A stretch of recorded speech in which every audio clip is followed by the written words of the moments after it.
महागठबंधन यानी कि India block में खींचतान है। उसका कारण है कांग्रेस और राजद यानी कि आरजेडी के बीच सीट बंटवारे को लेकर चल रही खटपट।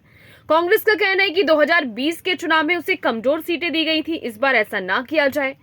कांग्रेस पार्टी की दरअसल मांग क्या है वो हम आपको बताते हैं। कांग्रेस चाहती है कि कम से कम 70 सीटों पर चुनाव लड़ना।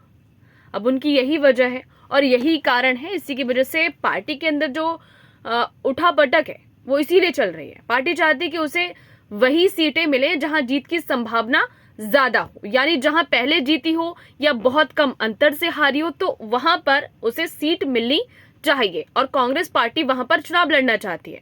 कांग्रेस ने यह भी संकेत दिया है कि अगर उप मुख्यमंत्री का पद उन्हें मिलता है तो वे कुछ समझौता भी यहां पर कर सकते हैं। तो इसको लेकर भी लगातार जो खींचतान है वो इंडिया ब्लॉक में देखी जा रही है। अब चलिए साल 2020 की अगर हम बात करें तो कांग्रेस 70 सीटों पर चुनाव लड़कर 19 ही जीत सकी। उसमें से 2 विधायक पार्टी छोड़कर चले गए। अब पार्टी के पास केवल 17 विधायक बचे हैं। जीत का अनुपात कम होने का हवाला देकर आरजेडी कांग्रेस पर पिछली बार से कम सीटों पर चुनाव लड़ने का दबाव जो है वो अब बना रही है। और तो वहीं दूसरी तरफ बिहार अधिकार यात्रा जो है वो तेजस्वी यादव के द्वारा निकाली जा रही है। तो एकला चलो की जो लड़ाई है क्या वो इसी वजह से है? जवाब आप दीजिए।